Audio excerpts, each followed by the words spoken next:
Oh, I love the logo. I love that logo. Hi everyone and welcome to the first ever The Blood of Dawnwalker livestream, our game reveal event. My name is Dominika, I'm the community and social media lead here at Rebel Wolves, and I am joined today by my friend Matt, a content creator, streamer, and a long-time RPG fan, also known as Lionheart. Thank you so much, Dominika. It is an absolute pleasure to be here live in the Rebel Wolves studio. The game's actually being made here, right? Yes, we have 120 super talented people working on the game, and many of them are actually watching us right now live from our company watch party. So huge shout out to you guys. Hey, you can't blame them for being excited. I mean, this is a massive, massive night for the Rebel Wolves team. And for it to come under a full wolf moon. That is pretty awesome, I mean, it's by the way. perfect The time full for wolf this moon reveal. thing is pretty cool. Yes, and we're so excited to see all of you guys and gals joining us on Twitch. We know time zones are tricky, so a special thank you to those of you who had to get up early or those staying up late just to be here. We really appreciate that. Yes, and a very warm welcome as well to all of the streamers who've decided to co-stream this event live to their own communities. I can't wait to see all of your reactions later on. Definitely. Now, many of you have been asking us about what's been going on behind our doors, and we have great news. The wait is finally over, and we are ready to unveil what we have been cooking up for the past 2 years. Yes, that's right. There are so many exciting announcements to come through the rest of this event, so I really hope you're comfortable. Now, Dominika, I think we should probably start at the very beginning. What is the Blood of Dawnwalker? The Blood of I love this Dawnwalker piece of is the artwork first behind them, by the way. chapter of a brand new role-playing saga. It's a dark fantasy, narrative-driven, epic adventure set in medieval Europe with a supernatural twist. Our aim for this game is to create a truly unique experience for you guys, a game that we have been dreaming about. That sounds like my kind of game, I'm going to be honest. There are so many things to come tonight, and I know everyone here is really excited to share this all for the very first time. But for everyone at home, you're probably wondering, well, what does that mean for us? Well, you're going to hear more about the world, more about the lore, and for the very first time, you're going to see the full CGI trailer for the game as well. But it's not just any trailer, right? It's not just some random trailer. It is actually the game's opening, setting up the stage for the whole The opening game. cinematic. It shows this one moment in history when the world changes forever. Wow. I can't wait to see how well the community does, poring over every second of this trailer. In the reveal campaign so far, they've been incredible. Oh, yes. Tell me about it. Discord, you guys are mind-blowing. The Discord have been incredible, but soon we're going to throw it over to a bunch of the devs, and you're going to dive further into the world of Dawnwalker. You're going to learn more about the characters, the lore, and the art. Then we're going to weave in a few songs as well that should really help set The mood music has been for pretty good the that I've game heard so itself. far. I've been listening to them non-stop, and they are incredible, right? Lastly, make sure you stick around all the way through, because we also have a very brief but very real gameplay teaser as well. Yes, and it is an actual look at the state of the game as it is right now, straight from the engine. Perfect. And in the meantime, And this we is will be Unreal checking 5, up by the on your way. comments, so make sure to drop all your thoughts or your impressions in the chat. My teammates, MJ and Mati, are already there. Yeah, with Sub, you, I would imagine and the we'll gameplay respond whenever teaser we is going to can. be pretty And small. this is it for now. Yes, that's it for now. Let's get into the mood with some music, and let's hear from our game director, Konrad Tomaszkiewicz, and our narrative director, Jakub Szamałek, who will tell you about how it all began. That's right, friends. The time has finally come. Sit back, relax, and get ready to experience the world created by Rebel Wolves.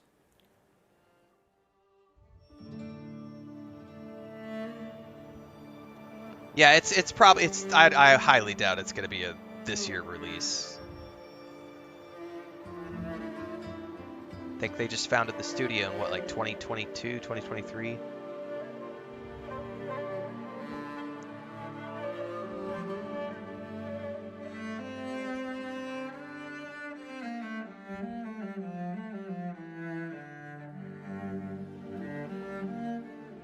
Metroid. Look at those graphics. It's so real.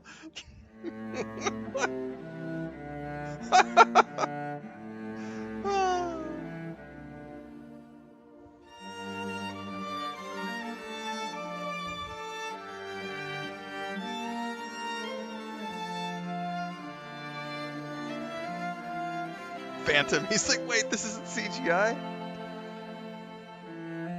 Instruments confirmed, says Fist of Fury. The NPCs look real. Ballad of Night and Day, composed by Mikolai Stroinsky. The music has been fire so far, guys.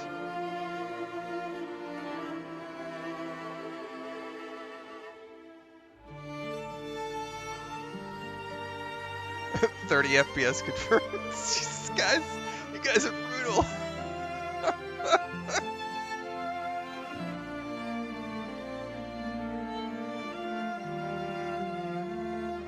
Phantom says Unreal 7 is looking awesome. Y'all are killing me.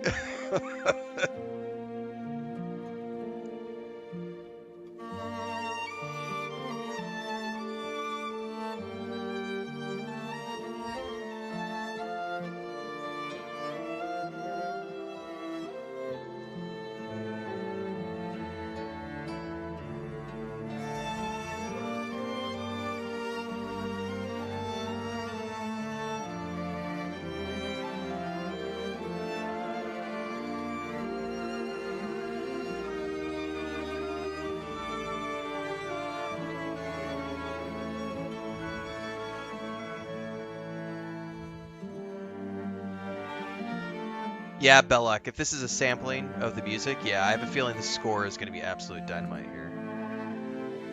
I also appreciate they're doing a lot of what Warhorse has been doing, where they're integrating real-life locations in, like, the promotional material for their game, which I'm assuming is going to play heavily into the real-life inspiration, since this is a medieval-based game, although it does have a supernatural element. The Gutenberg live action stuff they've been doing for CDPR, for Kingdom Come Deliverance 2 has been great, that live action stuff. So I appreciate seeing stuff like this.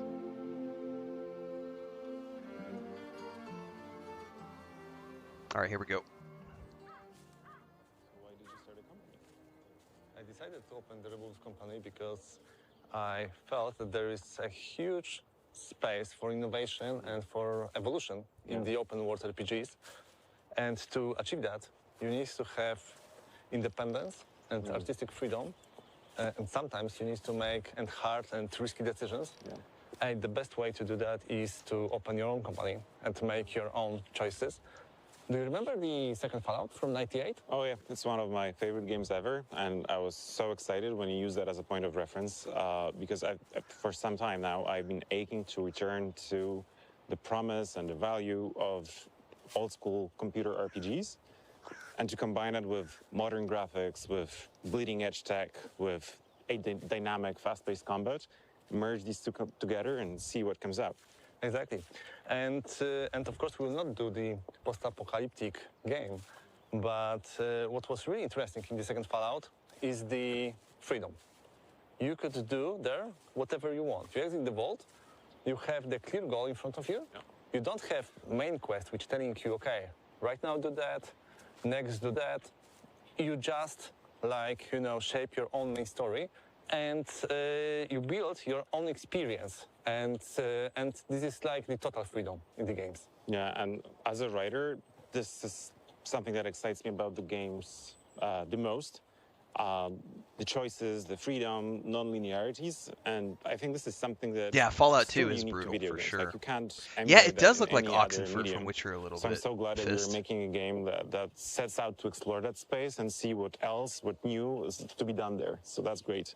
Also, if you will add to that the sense of urgency. Yeah, the Combi, time, their funding which seems to be actually good. is not really explored in the video They've gone games. from 20 people to, And I think she said day and 120 night, developers now look, working full time. It would be really interesting because it So will it's Bandai Namco make the game different. is publishing, so I'm assuming they've given them a chunk of get that change. because the sense of urgency is so important in the context of open world RPGs where players can become distracted and kind of get away from the main story.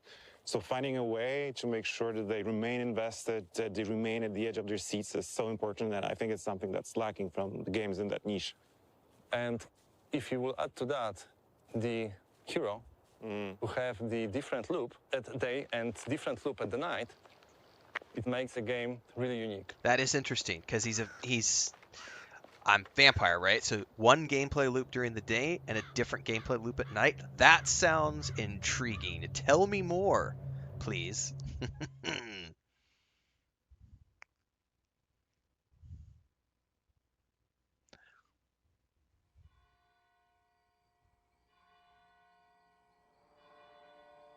AD 1347, somewhere in the Carpathians. Ooh, is this the CGI gameplay trailer? So this is the intro sequence from the game. Oh yeah.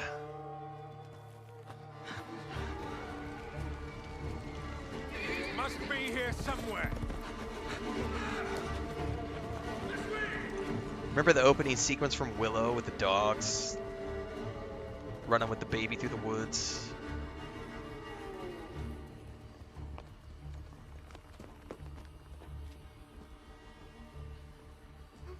Bring me the child! It's all right. Lunka! Don't hurt her! Oh shit, what's all over? You gave us quite the chase, young. Please, sir. She's just a child! Ah, Roderick, remind me. Did I make an exception for children? No, sire. No.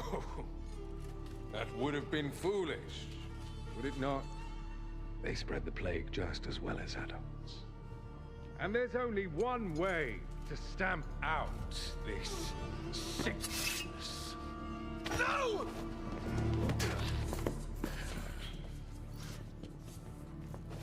Not just a runner, but a fighter, too. It's Unreal 5, Belloc. Had we met under a different moon, things might have ended there. Oh shit! Oh, his leg's gone! Oh, snap! Oh, oh, oh!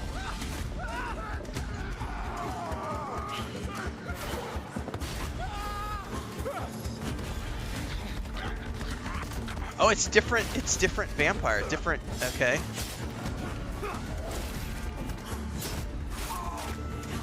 Oh! It's like a team of them. Oh, look at her. There's 4 different that we've seen.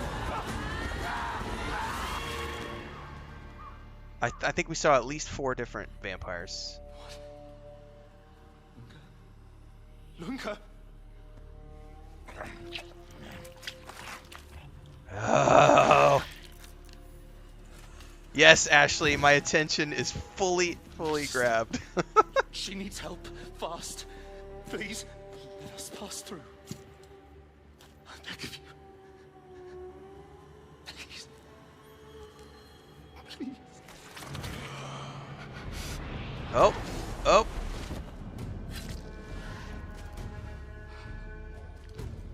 Oh, they're turning her. It's gonna save her. At what cost, though? Watch the wounds heal. Yep. Classic. And she's gonna feed on him. How? I am life. I am death. I am everything in between. I have been watching your little valley. Pestilence, famine, killing, blood spilled. That's a good point, Belloc. They are in a church, so it doesn't appear that they are bothered by being on holy ground. Things will be different now. So we've got vampires from different time periods, it looks like. So they've definitely been around for a while. All of you.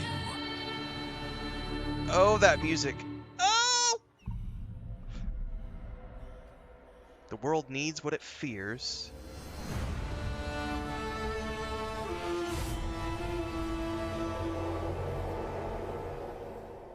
Jesus, that was a great CGI trailer. What a great intro. So the game takes place 2 years after the events shown in the intro, and this is just the beginning of a greater saga we were planning. So we get to meet the character at the beginning of his adventure, which I think is really cool. And Cohen in general is so much fun to write and flesh out because he's not your typical game protagonist. He's not a grizzled veteran who's seen it all, who is cynical about the world, who comments the world with like one-liners. He's a young guy who, at heart, is emotional. He can get vulnerable. He's honest about how he feels. What I love in Cohen is that he'll be never a superhero. Cohen? He'll be never That's his overpowered. name? Cohen. At the day, he, as a human, he can fight with a sword. He can use and discover dark magic. Okay. But he can be killed by anyone. Okay. At the night, Aha. he encounter a lot more difficult enemies. He can use some vampiric Ah. abilities, not only in combat, but also he can use it to explore the world Aha. and to see the world in a totally different way. That's and cool. So he'll the two need different all gameplay these cool loops. superpowers because he's facing formidable enemies. This clique of vampires who decided to take over the world, turn it upside down, and set the rules. And they are led by this super old and immensely powerful vampire called Brensis. Oh, dude, these Our guys game have is got set my in attention 14th century firmly by Europe, the short and and it's a curlies. world in deep crisis. First, the continent has been ravaged by the plague. And it's then set wars, in medieval and Europe, now so it's famine. actually, you know, And the plague all and the while, church and everything vampires have else. been watching from the shadows, That's waiting cool. for the perfect moment to strike. And finally, when humanity is at its lowest, they come out of the shadows, they overthrow the feudal lords, and they move into their castles. Where is Trevor Belmont when you need him?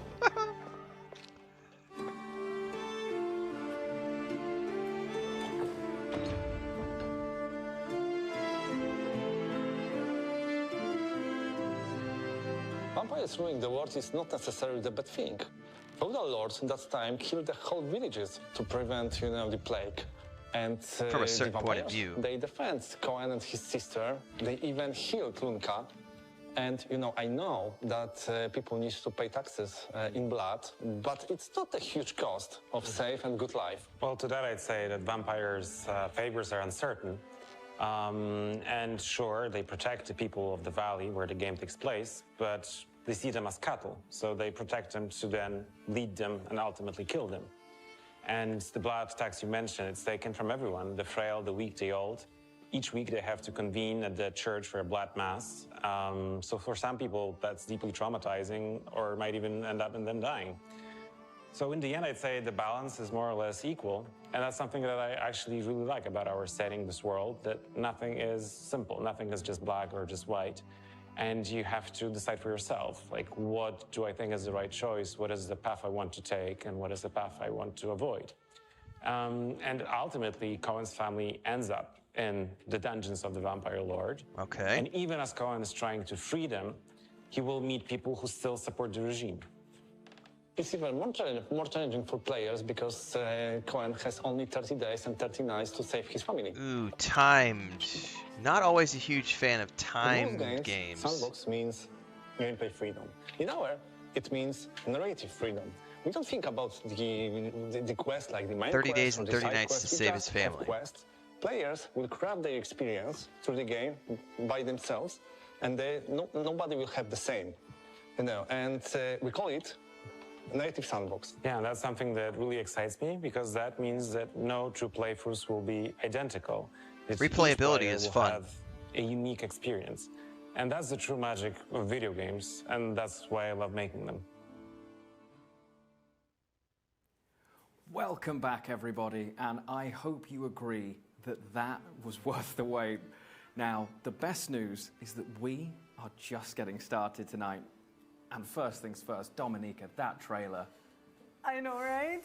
And for our Polish community out there, good news, we will be dropping the Polish version of the trailer with Polish dubbing on our social media channels right after the stream. Nice. So keep an eye on them.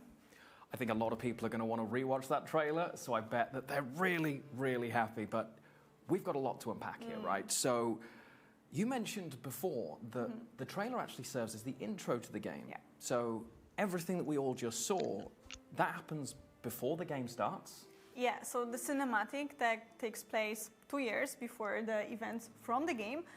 So 2 years before Cohen, our main protagonist, becomes a Dawnwalker. Okay. So you can see that in the CGI, he's still very young, he's very, inexperienced. You see that innocence in him, right? But that will need to change. The world is going to change drastically for him. He will need to grow up. He'll need to mature a bit. So you will see that in the other game assets, he looks a bit differently. I did wonder why he looked so much younger. Clearly, Cohen has had a rough couple of years. I can't wait to work out what happened in between. I think it's going to be pretty exciting. Now, but we didn't just meet Cohen, right? We met his younger sister, Lunka, as well. But in the video we just saw, Conrad mentioned that she was healed.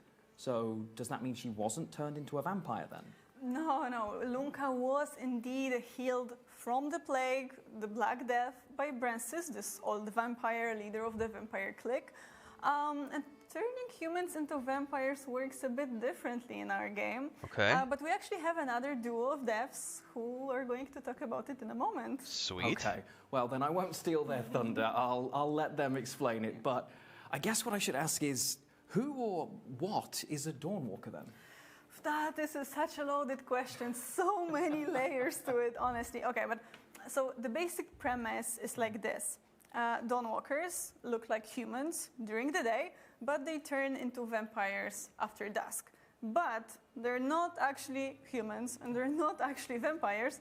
They are something in between. Okay, very mysterious. I love it.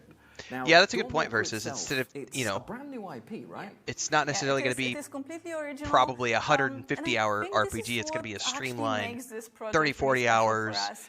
Because make it's a bunch of handcrafted decisions, universe, and of then course, turn around and do a different rooted in playthrough where it's a real completely history, different playthrough. inspired by some myths and legends, but essentially built by our team from the ground up.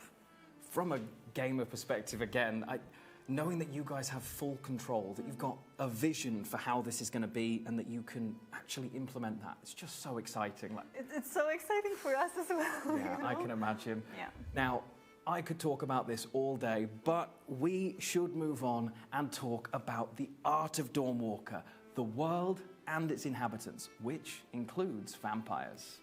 Yes, and we will meet with our art director, Bartłomiej Gaweł, and our environment artist, Adam Payet. And we're also going to hear more about the characters and narrative design as well, right? Yes, and for that we will meet with our writer, Ariana Sierkiewicz, and our creative director, Mateusz Tomaszkiewicz. Take it away, guys.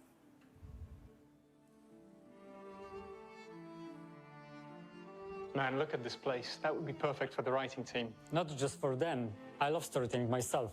Since I can remember, telling stories through images is what I love to do. Yeah. So when I received the first script for the Dawnwalker, I fell in love with it right away.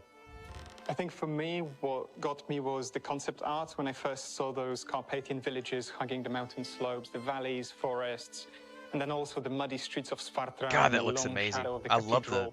cathedral. It all felt very authentic, muddy, and We're definitely also going very back to, like, familiar, this is what homely, these guys and, know well, coming Eastern from, like, The European. Witcher 3, Not right? just Eastern Like, Europe. No, yeah. It's the a mix dark, of predominant gritty side of Romanian motives with broader influences of Balkan medieval cultures. Europe, the muddy It gave us a villages. freedom of creation. It's a vast range of inspiration from Polish log houses to Ukrainian or Balkan clothing to Romanian defensive churches. That variety and that broad spectrum was also interesting to get because I never thought as an environment artist I would have to learn. Yeah, in and Romanian Zolo, how to I Google think a lot of specific companies have museums just to taken get the references. On the other hand, we also set cue from boundary Larian for ourselves, Studios. and that boundary is a I think we're time gonna see a period lot of more companies inspiration hosting events ranging in from castles the 13th moving to forward. 15th century, and this is meant to ensure the visual consistency of the world. Yeah, and that is Exactly, also Johnny. You quite can a challenge feel that to wet, make sure muddy that what you create sludge. is authentic, grounded, and has a real sense of place. But at the same time, isn't just a picture and invites exploration and promotes that gameplay. I wanted to see how far we could push realism so that players truly feel part of the narrative. But this is not a simulation of medieval life. Not at all. Realism can be boring, and we wanted to create something exciting. And that's where the magic comes in. Yes, the magic. Our magic isn't filled with fireballs or flashy lights. Yeah, it's probably even more interesting to get right than the realism part of it, because when a quest brief comes through and the magic is manifest by, I don't know, birds flying in the sky in a strange formation or the northern lights not being in the north, it really makes you rethink the whole location and how it should come together to marry those two aspects. Our magic is also serious and it's closer to paranormal phenomena than to traditional spellcasting. One It's can hope, like the Combi. I would X-Files love a in- sci-fi set in game the Middle reveal in, Ages, in an actual or deeply spaceship. rooted in the history of the Dawnwalker I'm world. looking at you, Yeah, and I Exodus. think it's the weather and the Come on, lighting Archetype system Entertainment. that do majority of the heavy lifting to take a location and really push it one notch above realism to give it a slightly off feeling. I think my favorite location for that is the cathedral.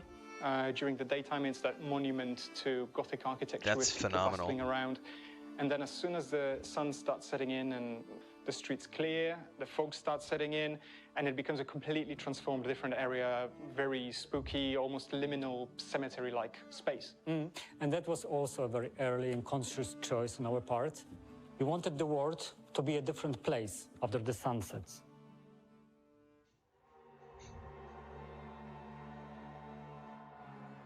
Right, so hold on. Environment as is something I understand, right? I do it every day, I understand the creative process behind it, but I've never touched anything to do with character art, which is your speciality. So would you mind walking me through what was your creative process in coming up with that whole thing? Sure. Taking real-life So we inspiration from approached the places work like on these vampires structures is very pretty seriously. freaking awesome. It's a whole new universe. What's even better is that it's a mix of familiar elements with a fresh twist. We all know that vampires are well defined in pop culture and have been around for a long time. So we wanted to create something fresh. So what primarily sets them apart is their teeth. Our vampire teeth keep growing throughout their lives. The older the vampire, the more teeth they have. Yeah, we saw the So guy at the instead of beginning, two the old sharp one who teeth, they have created a them all. He had series of really big needle-like teeth. fangs, Ew, densely grown that's from their gnarly, jaws, man. often emerging from different parts of their skull as they age. The teeth keep growing because the vampire can use them to create another vampire. And the mechanism is very simple. The vampire pulls out his fang and drives it into the heart of its victim. Oh, So what's interesting is that our vampire's teeth aren't visible at first. They can extend as the mouth opens, and it looks really that's an creepy. interesting way to create vampires. So they're playing around with the lore a little bit The too. animations came through from the character art. Yeah, the and anglerfish. showing the mouth opening and the teeth growing, and it was absolutely disgusting. I loved every bit of it. You guys watch The Strand? Because that was about parasites, like worms coming out of, like vomiting worms to create new vampires. And here they pull a tooth out, stab it into the heart. That's a trip, when dude. he was working in the mines is both a Yeah, blessing actually, and that's a curse. really unique way to make Because on one hand, vampires. it weakens him. On the other hand, it protects him from becoming a vampire fully. So, you know, he gets to traverse both worlds, both the world of humanity and the world of the creatures of the night. Yeah, well, he was kind of used to dealing with the vampires since it's been like a couple years since Francis took over. Now he has to find a way to deal with things like undead lurking in ancient tombs that should have remained closed, kobolds that used to only prey on miners going way too deep into the mines, or even Uriashes, who used to live high up in the Uriashes? mountains, secluded, and now they are in Francis's troops. Yeah, and they are vastly different. Oh yeah, they all have their own separate cultures, and well, if you want to deal with them, I would kind of like to you should get to know them a bit, or else you might get tricked, because they all have their own goals, aspirations, now that they came out of the shadows in Francis's wake. It's a source of a lot of tension, right? Yeah, there's a lot of tension. Some of Right, them can Metroid, cooperate exactly. with humans, but mostly it's just new issues. But new I do love the problems idea of, nobody too, had they to said deal that the with vampire's before. teeth But I keep think this is growing great as they get because older. all of that tension, all of these problems are great storytelling material for us, for Yes. building all of that content. For example, Francis, he had to normalize this thing for the humanity, convince everyone this is the new normal. Yeah. And the way he did this was, first of all, you know, there was a lot of social turmoil. To let and him on the protect other the hand, valley. a lot of deeply held religious beliefs. And he twisted them.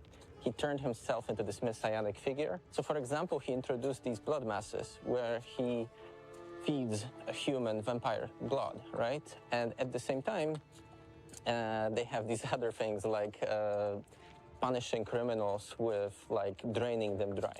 Yeah, but well, you know, some people actually liked it because once Francis came But guys, in, have you guys he seen set up Midnight new Mass, order by of the way? things. He finally got down to business. That was another and then really he fun locked the take valley on off so that vampires. nobody can touch it. No outside influence can touch it.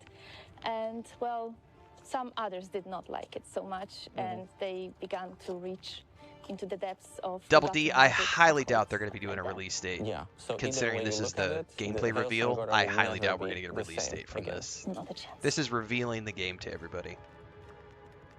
That is a lot of world building, isn't it? Oh, I absolutely. mean, I could be There surprised are by the end so of it, many but things we need to remember to make I'm this not into a anticipating cohesive getting a release whole. date. And at the same time, you have the challenges posed by the open world itself. Because, I could be wrong. Like, we'll know here in a bit. Content being formulaic. They said this is or going to be about 45 repetitive. minutes We handcraft long, so we're all about of 30 it, minutes in and now. we focus on telling these unique themes we really care about. Oh yeah, we want to talk about loss, about the meaning of family, about opposing tyranny, about trying to coexist with creatures you've never had to coexist with before. Well, but that would be difficult to do with just Coin and Branches, right? Impossible, actually. We had to create a whole host of characters, and we really wanted to avoid having cardboard cutouts, like without motivations, without backgrounds, goals, and ambitions. But Yeah.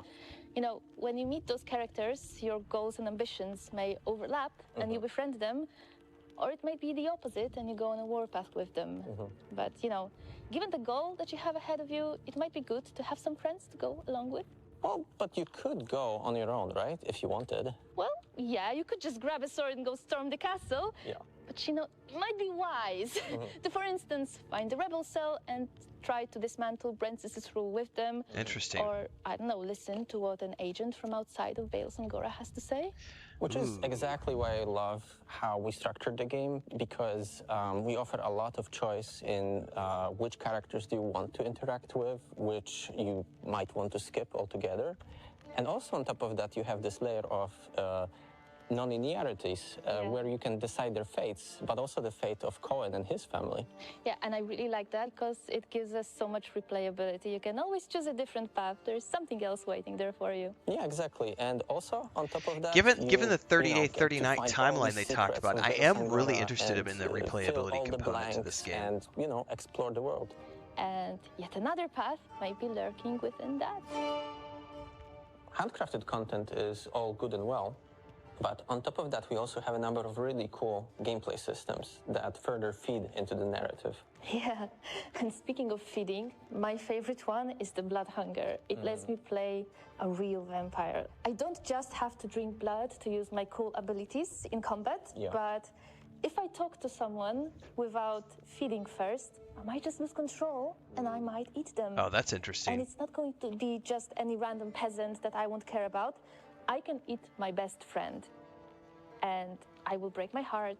I will break my quest. Yeah, so you better keep him well fed. Yeah, definitely. Wow, so the idea of you can Yeah, I actually really you can enjoy actually the ones kill that are quest revolving givers around Brent's if you let your blood hunger get because, too like, it high. makes That's him this cool. active antagonist. You know, That this leads means to that he'll completely different basically gameplay react loops. to what Cohen is doing. He will For each pass playthrough. these edicts that will hinder your path. So, for example, stuff. he might set up military checkpoints that will be on your way. It changes the world, right? Yeah, exactly. And also, you know, it's not just him running the show. It's also his 3 powerful vampire allies. Yeah, when I saw them in CGI, that was such a hype moment. Finally animated, voiced, and just loved it. Yeah, and on top of being cool characters, they also have their own like spheres of influence, and you get to dismantle their organization step by step, making it simpler for you to confront Brent's and free your family. Well, when it comes to freeing your family, there is one more antagonist. That is time itself, because every time you do something important in the game, when you complete an objective or you complete a quest, time moves forward. Yeah, but That's going to be a frustrating it's element. not like real time. You actually get to control how much of this resource you want to spend, right? Yeah, you have to manage it wisely, but if you just want to enjoy the view or just take a stroll, you can without stress. Okay. But once you get down to business, you have to do it smart. Yeah. So I wonder how. Okay. All of these I'm things intrigued to know how they're going combined, to deal with that handmade quests and time the limitation gameplay factor. systems create for this really fun, unique experience. Yeah, and you know what? I cannot wait to see what shenanigans players will get up to playing with those systems. I will be there watching it. Same. I love the way they're doing this As you can presentation. imagine, last 2 years were really intense for us. I want to thank the whole Rebels pack. You are the best, and it's a privilege to work with you. The Blood of Dawnwalker is a very special game for us. because it's first truly ours. What you have seen so far is only the beginning. In upcoming months, we will share more with you. But for now, I have one more surprise for you. Gameplay reveal. It's going to be a teaser. Don't expect a lot, guys. Fuck yeah! God, this music. Desperate Measures, composer Piotr Musial.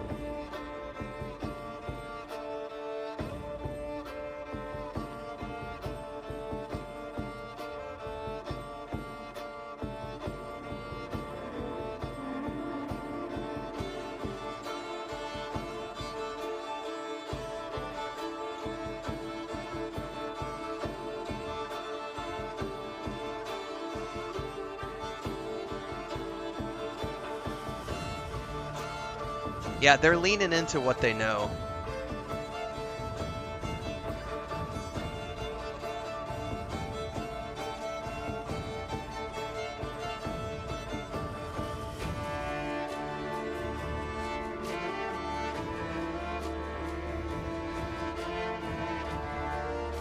Give me the soundtrack now, everybody. Come on.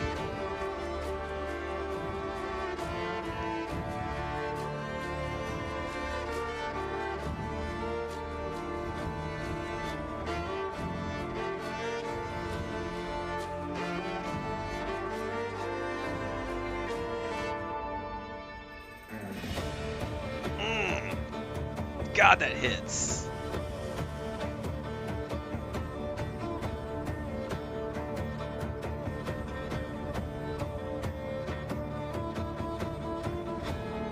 Oh!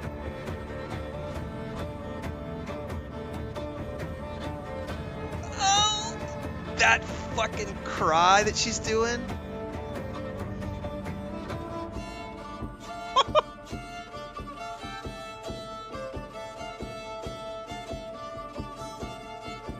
Oh yeah, the music is 10 out of 10 for sure.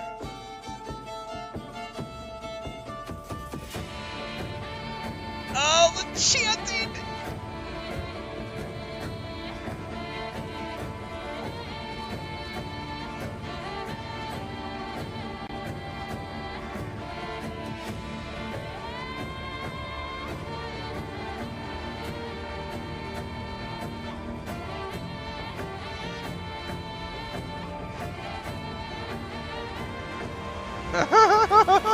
Yeah!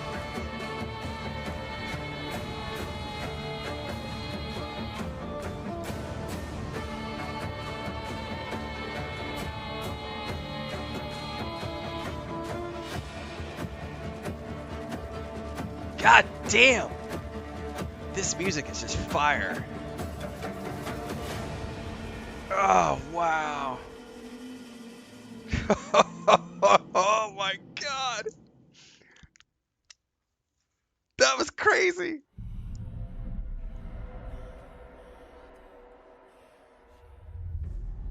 This is the gameplay reveal.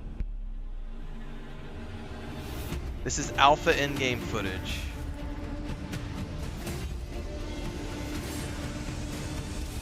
Ooh. Look at that city. Very quick teaser is what that was.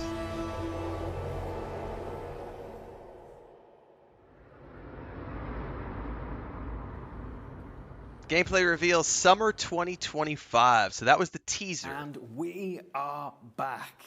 And wow, do we have a lot to talk about. But first things first, some of those concept arts, I need them as wallpapers like yesterday if you can. That's okay, I got you covered, no worries. Well, one of the big things that really Oh no, there's an alarm going off in the matters background. game That sucks. is that time matters. You're only going to have 30 days to make all You know these somebody's decisions. stressing about that so bad right now. 30 days and 30 nights. So as Cohen, your objective is to save your family. But how you do it, when you do it, and if you actually do it at all, it all depends on you and your decisions. Wow. Now, the astute amongst you watching at home will probably just have clicked that that is why there was a 30-day and 30-night countdown prior to the stream going live today.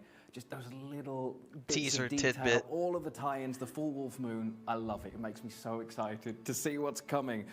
But the fact that decisions are going to matter in the game, like I can't do everything, right?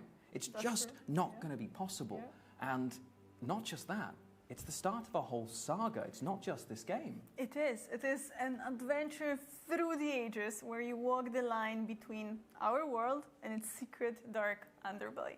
And of course, while you'll get a complete, satisfying story in this first installment, there will be so much more to unfold. It's a good film too, in the Johnny. future titles. 30 Days and 30 Nights. It just sounds incredible.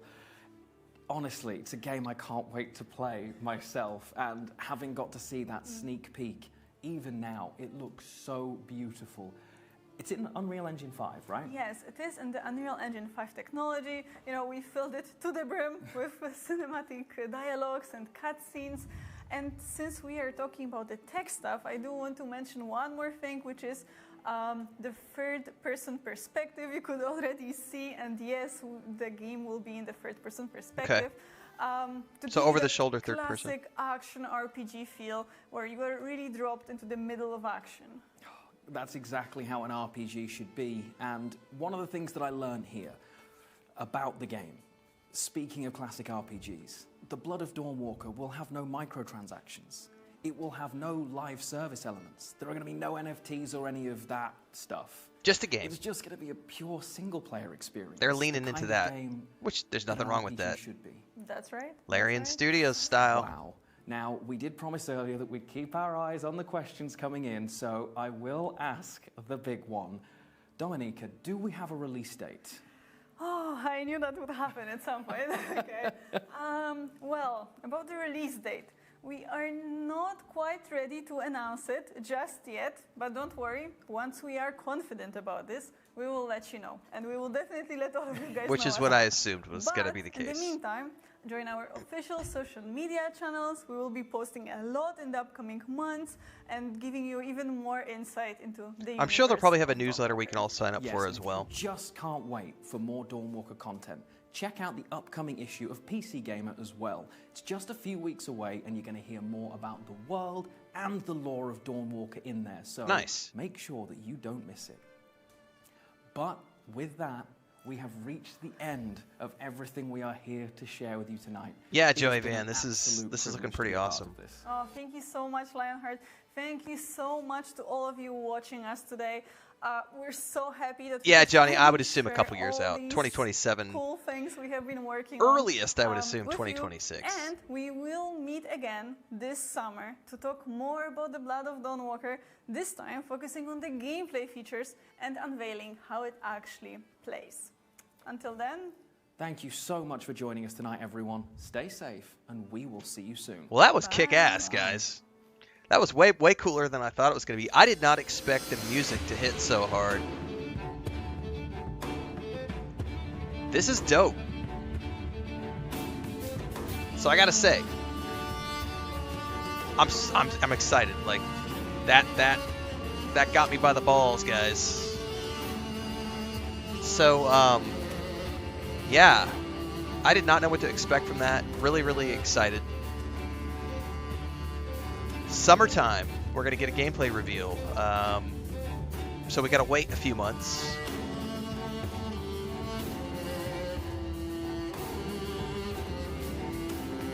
I got some really good stuff, guys. We're gonna have to clip that out. I'm gonna go clip the.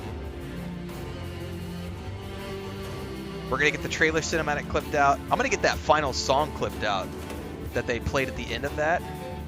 That was really awesome. And get that out on YouTube.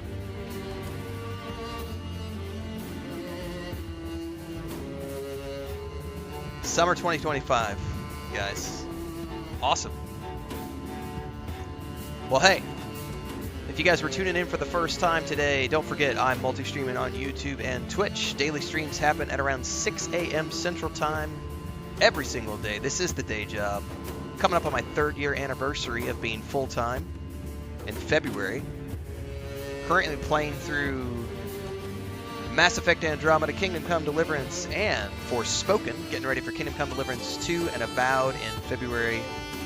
Tales of the Shire, Assassin's Creed Shadows, Atomfall in March, and I'm also going to try to squeeze Eternal Strands in at the end of the month, since that's on January 28th. So hopefully I'll see everybody tomorrow morning bright and early for the next stream. In the meantime, I need to go get this event cut down and get some videos out on YouTube. So thanks everybody for being here today. Appreciate your support, for hanging out with me this afternoon to check out this badass game from Rebel Wolves. Have a great day, everybody. Catch y'all tomorrow.